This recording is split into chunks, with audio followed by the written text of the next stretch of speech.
capítulo que estamos de hace tiempo, después de muchas horas, entre nosotras maquinando, decidimos que esto era una manera interesante de nosotros no quedarnos con nuestras propias ideas, sino ponerlas para todos, al servicio de todos. Así es que encantadísima de una servidora, Ana María Pellerano, ponerlos en contacto con Ampliando la Mirada. Encantada, yo finalmente ya pudimos elaborar nuestro proyecto y hacerlo realidad. Mi nombre es Daisy Matos Pavonesa, como dijo Ana María, ampliando la mirada, no solamente la mirada de los ojos de la cara, sino la mirada de un poquito más allá, un poquito más profundo para todos ustedes. Bueno, felices de poder este tema que nos apasiona tanto. De yo venir como directora de un espacio educativo privado y bueno, tú Daisy como docente y como ejecutora, siendo parte de ese engranaje del sistema educativo dominicano, pues tenemos este regreso a clases que a principio parecía que iba todo muy bien y muy normal y de repente nos estrenamos que mundialmente hay una quinta ola del COVID y bueno, estamos con una variante. Con una nueva variante que nos impide o pone en riesgo, vamos a decirlo de alguna manera, pone en riesgo lo que es el inicio o la vuelta, el regreso ahora en enero de este periodo escolar 2021-2022. Yo pienso que la variante nueva ha sido otro reto a nivel mundial, porque el ritmo del contagio ha sido descomunal. O sea, yo no pienso que no estábamos preparados para este retorno a clases tan accidentado. Yo siempre dije, y te lo decía a ti, que la salida de las clases en el 2020 no iba a ser tan traumática como el retorno a la presencialidad. Y el reto de sí. Permanecer dentro del proceso. Sí. Los padres quieren presencialidad, obvio, los niños lo necesitan. Los niños, claro. Sí, claro que sí. Académicamente, socialmente lo necesitan. Los bachilleres, los pequeños, los preescolares ni se diga, que necesitan tanto del proceso de esa estructura de trabajo concreto, que es mucho más retador mantener ese proceso a través de la virtualidad. Y sin embargo, sabemos que los niños no regresan solo a la escuela, que necesitan toda una estructura, que necesitan de los adultos que estén dentro del salón de clases, un respaldo, la limpieza, la cafetería, todo el andamiaje necesita estar como preparado para eso. Yo siento que dentro de este proceso no se ha preguntado qué se puede hacer diferente dentro de esa estructura. Es lo que me inquieta. A mí me inquieta, fíjate, dentro de todas mis inquietudes, la prioritaria es que una vez iniciamos el año escolar 2021-2022, que fue un inicio accidentado, porque ese regreso involucró muchísimos sectores, muchísimas áreas que tenían que estar preparados. Pero ese espacio de vacaciones nos retrasó, porque ya nosotros teníamos esas criaturas con su esquema, su horario. Recuerda que nosotros recibimos esos estudiantes, tenían 2 años levantándose y acostándose a la hora que quisieran, sentándose frente a la computadora cuando quisieran. Que yo tengo sed, que yo tengo qué sé yo qué. Entonces, cuando tú vuelves a esa estructura, inicias el año escolar, entonces a los 3 meses suspendemos por vacaciones. y mira por dónde vamos. Y unas vacaciones que se pusieron demasiado largas. Exactamente. Demasiado largas. Entonces, ¿cómo tú recuperas? Eso es como cuando tú estás en el salón de clase y tú logras que tus 30 y tantos participantes estén concentrados en tu clase y vienen y te tocan la puerta. ¿Ya? De esos 30, por lo menos 20 perdieron la concentración. O sea, ese espacio que tú lograste en esos primeros 15 minutos de clase, ya tú lo perdiste.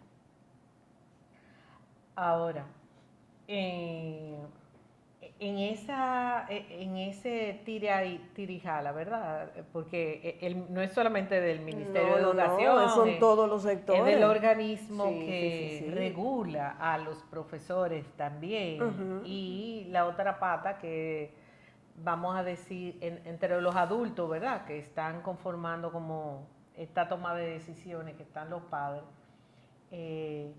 Yo reflexionaba que si yo quiero realmente hacer un proceso positivo con respecto a eso, entiendo que es importante pensar en cada quien en su espacio, en su comunidad educativa, cómo puede constituirse, trabajar en equipo para solucionar las situaciones que están precisamente en esos, en cada, vamos a decir, en cada comunidad educativa, porque hay personas, hay organismos que lo han manejado de una manera, hay poblaciones, como ya lo vimos, en el otro encierro, donde están más aisladas y no pueden tener el mismo, vamos a decir, tratamiento o la misma solución al final, que igual que como en el Gran Santo Domingo o en Santiago, que vi ayer que no había más disponibilidad de cama. No, yo pienso también, Ana María, que con el tema de las localidades, los municipios, las diferentes áreas, cada municipio, cada escuela tiene sus necesidades propias. Exacto. Y tiene su realidad. Exacto. O sea, por ejemplo, hay una comunidad que tú y yo visitamos, que está en el municipio de Jarabacoa, que es una escuelita rural. Y ellos, por la cantidad de alumnos que ellos tienen, y que es un docente, y que tienen una APMAE que está involucrada en el proceso, ellos no tienen ningún inconveniente. Claro. Ellos absolutamente, porque conseguir esa cantidad de mascarilla, de gel, de desinfectante, de alcohol, de insumos. Que se supone que lo va a suplir el Ministerio de Educación para que la docencia... Exactamente, no les hace tanta mella como un liceo con 500 estudiantes. Claro. O sea, cada centro educativo tiene su realidad. Claro, deben haber reglas comunes a todos para regirnos, pero debe haber una flexibilidad a criterio de los distritos escolares. Los distritos tienen capacidad, pero perfectamente, de decir, bueno, esta escuela van a trabajar así. Por ejemplo, en mi caso de la biblioteca, yo no estoy recibiendo los alumnos en la biblioteca por el tema de la logística, del transporte, etcétera, pero la biblioteca está yendo a las escuelas. Yo estoy llevando la biblioteca a las escuelas. Y ahí yo controlo quién interactúa conmigo, quién participa. Seleccionamos el grado. Como hay modelos de instituciones preescolares que aquí en la ciudad llevaron los maestros a las casas. A la casa. Exactamente. Entonces, y yo me lo encontré, o pero sea, maravilloso, maravilloso. Precioso. Sí, claro. Y le dimos oportunidades a no, cada uno. Protegió a todo el mundo. Y protegió a todo el mundo. Porque las educadoras con situaciones de vulnerabilidad o que sus parejas estaban yendo presencialmente a trabajar. Entonces eran personas que eran, vamos a decir, puestas en otra función. En otra función para que no interrumpieran, no fueran más expuestas ni fueran a llevar algún tipo de situación a cada uno de los hogares que estaban visitando. Pero responsablemente esa dirección tomó una decisión de que los muchachos, o sea, tomó la decisión de que la clase no pare.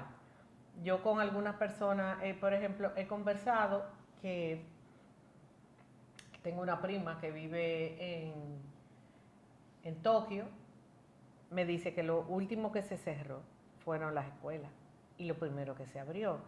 Se ha mantenido la situación del COVID. Bueno, pues en un horario hasta las 5 de la tarde, los muchachos iban hasta el mediodía, a la hora de comida se dirigían a su casa, donde se tenían que quitar las mascarillas, o sea, para hacer para alimentarse. Y para respirar también. No, claro. Porque nosotros, 4 horas, bueno, pero 8 horas. Y en ese proceso, pues lo que hacían era que entonces la tarde era presencial. O sea, estaba lo mejor de todos de los dos mundos. Porque yo creo que la virtualidad se pueden aprovechar una cantidad de cosas. Sobre todo para entender que se ha hecho una inversión y que no hay que dejarla en el cantero. Claro. Eso ahora se pone en un cajón de ese rincón que en la hornilla de atrás. En la hornilla de atrás. Y que no hay necesidad. No hay necesidad. Además que la parte social, en esa etapa, sobre todo con el adolescente, esa parte social es tan necesaria. Porque yo les decía el año pasado, antepasado, que ya tenemos que borrarnos el cassette del 2021. En el 2020, cuando salimos, yo le decía a una de las orientadoras del liceo que mi mayor preocupación era que esos muchachos que veían en la escuela, en esas 8 horas de la escuela, veían un alivio a cualquier situación traumática que tuvieran en sus hogares, iban a estar en su situación traumática sin la esperanza ni el aliciente de ir a la escuela. Entonces, lamentablemente las situaciones de salud mental a nivel de los adolescentes se han disparado. Entonces, una cosa no le puede restar a la otra porque son necesarias, no lo entendemos. Pero como te dije antes, cada centro educativo tiene su realidad. Porque cuando comenzamos en el 2020, que yo hice un acompañamiento de un niñito, un colegio bilingüe, cuando iniciamos, el primer día que iniciamos, la maestra abre el Zoom con todos los niños, habían 15 y estaban ahí. Habían unos cuantos que estaban con un acompañante y su cuaderno y qué sé yo qué, pero había otro así.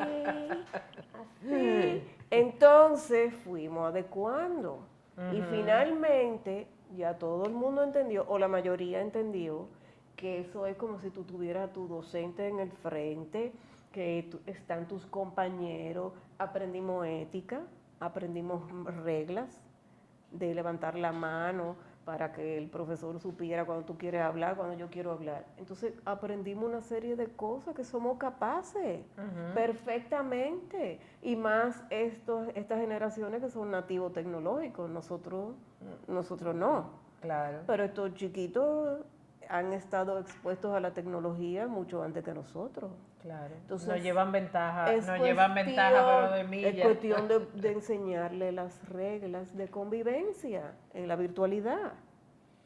Y yo creo que sí, que todo se puede aprender y que lo que se necesita es tener como unos niveles de flexibilidad. O sea, no es blanco ni negro. Son tonos de grises que están puestos sobre la mesa, porque la escuelita que está en la frontera o que está dentro del proceso rural, muchas, que se les suspendió la docencia sin necesidad cuando ya era una burbuja dentro de la propia comunidad que se podía proteger. O sí, hay lugares donde tal vez no podemos decir que eso va a ser lo que va a pasar ahora, pero sí la experiencia dice que en grupos reducidos yo puedo empezar a ponerle controles a esas variables que pueden incidir en el proceso. Nosotros los dominicanos ponemos el candado después que nos roban. Claro. Y no pensamos, no somos lo suficientemente precavidos de pensar que, bueno, por ahí se puede meter un ladrón, déjame poner una puerta, como me decía alguien ayer que me traía de regreso del aeropuerto. Me dice, no, yo jamás pensé que por ahí se iba a meter y tal, y le puse hierro por dentro y por fuera, después que les robaron. Claro, porque ya comprobó que pueden entrar. Ya comprobó que pueden entrar. Entonces,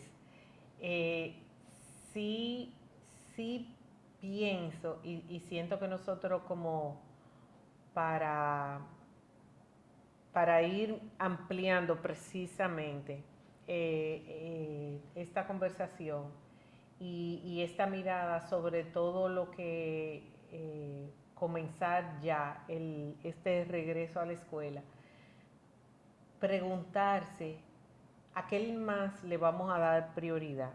Si a la parte socioemocional que necesita tanto peso, o sea, que está tan,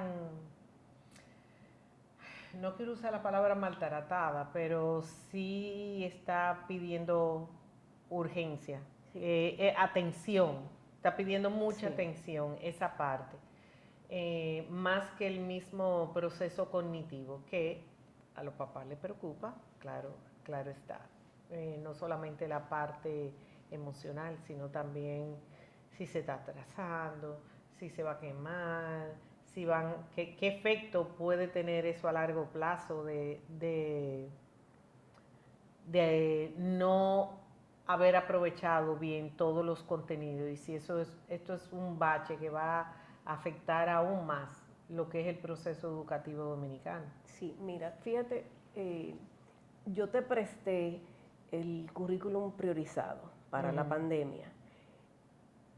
En esencia, el Ministerio de Educación hizo muy buen trabajo cuando sacó los contenidos, los filtró, los contenidos que consideraban ya relevantes para trabajarlos. Y yo pienso que la parte emocional debe trabajarse, pero con un todo.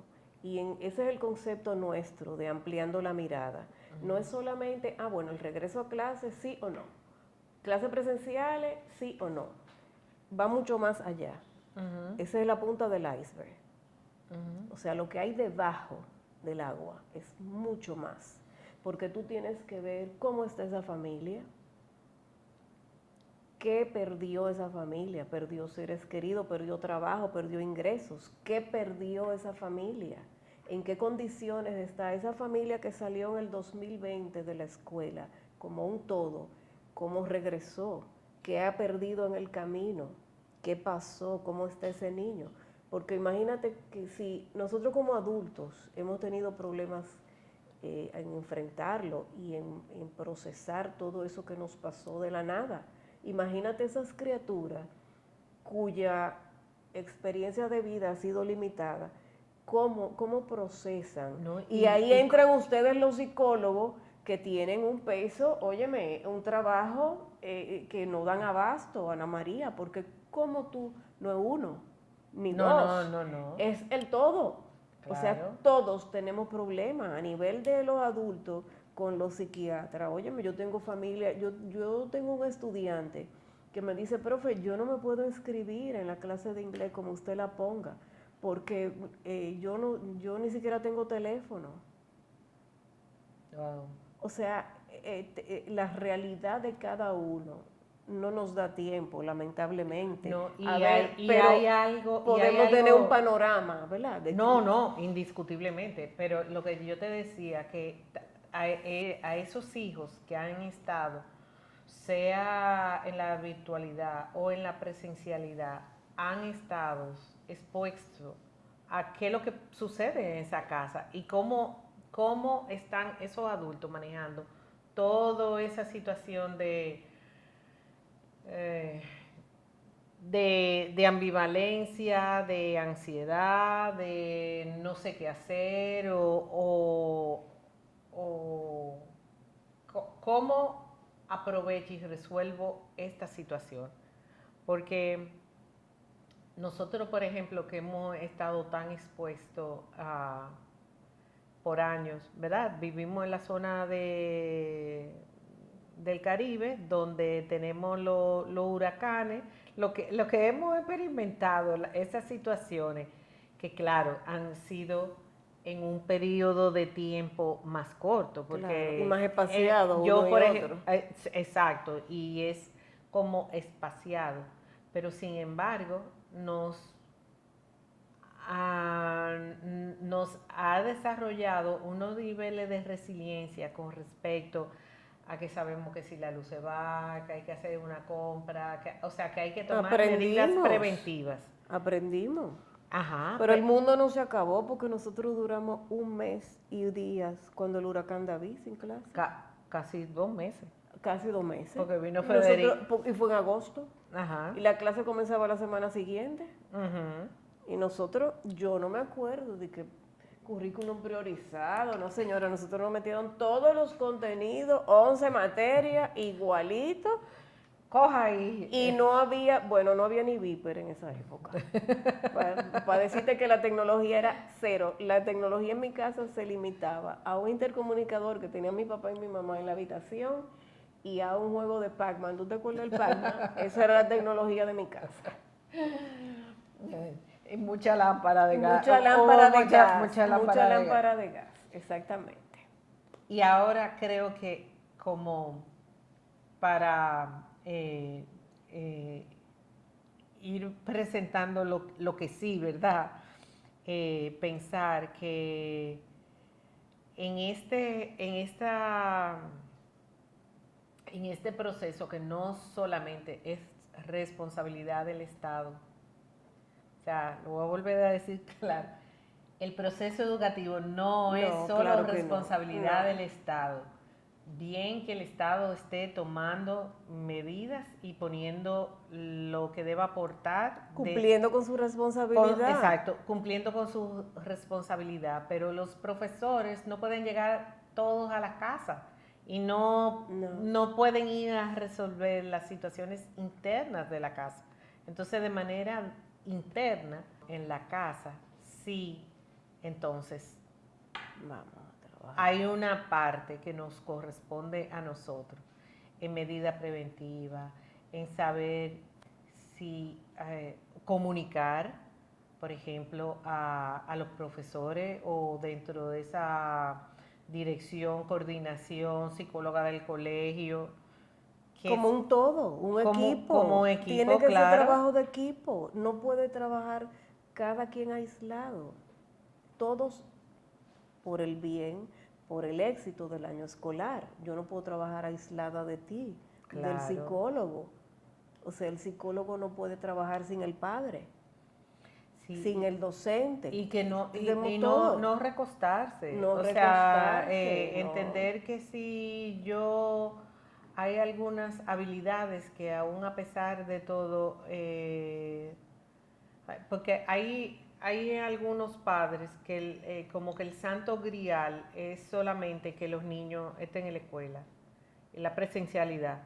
Y eso no es válido, es muy importante. Pero va mucho más allá. Es muy importante, pero es un poquito más allá, porque no es solamente que estén con los amiguitos. Usted puede generar, hay cantidad de personas que han generado burbujas, que tienen su pequeño colectivo donde están de alguna manera en una pequeña comunidad donde ellos se están protegiendo de una manera adecuada, de forma tal que los muchachos no se queden sin esa parte de compartir. Pero también hay cosas que yo puedo aportar en términos de permitirle hacer ejercicio, estar al aire libre. Si no puedo, hay una persona que conozco muy allegada a mí, que ellos lo que hicieron fue en la oficina del abuelo, fueron todos los primos, y en una mesa de trabajo, de conferencia, se sectorizaron y le pusieron audífonos, y estaban todos los primos, todos los días. Yo dije, qué Maravilloso. Qué idea tan chula. Bueno, en mi casa las mías aprendieron a trabajar con recetas de cocina. Trabajamos con presupuesto de compra, porque no es solamente la clase. Hay muchísimas cosas que tú puedes hacer en tu casa. A medir qué cantidad de detergente para qué cantidad de ropa. A separar la ropa blanca de la ropa de color. Infinidad de aprendizaje doméstico, vamos a decirle así, que tú puedes trabajar en tu casa. Claro. O sea, no te ofusques con matemáticas, ciencias naturales, lengua española y sociales. Hay 1000 cosas que aprender. Yo creo que esta situación de salud mundial nos ha dado la oportunidad de desarrollar más habilidades para la vida. Claro que sí. Que al final de cuentas es lo que se necesita.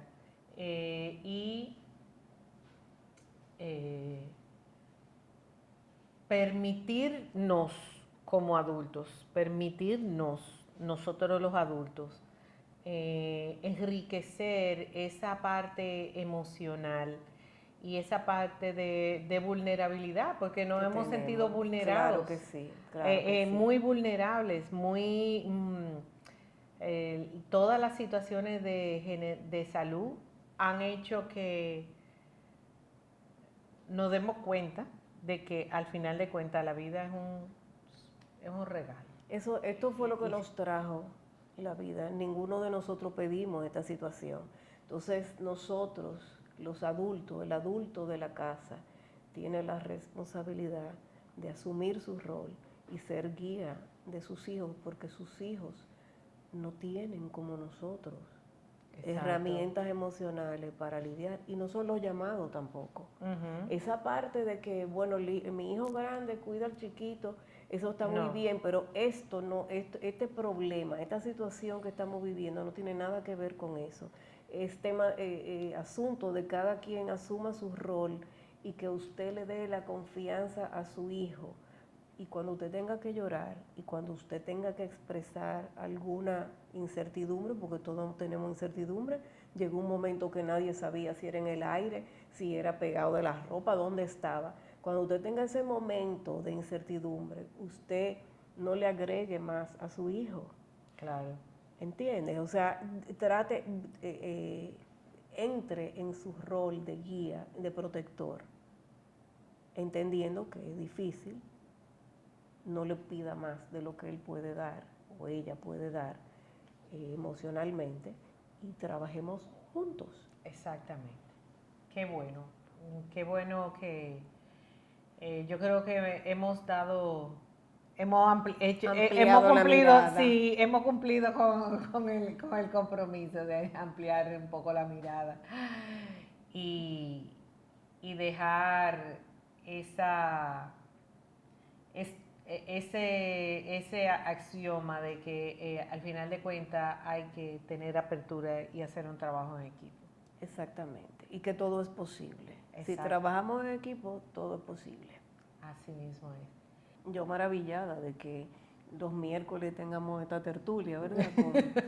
Con las personas que tan amablemente van a tratar y a sintonizarnos. Y que se haga costumbre, que los miércoles es el día de ampliar la mirada. Muchísimas gracias, espero que les haya sumado y que nos veamos pronto. Acuérdate de compartirlo. Un abrazo. Bueno, muchísimas gracias.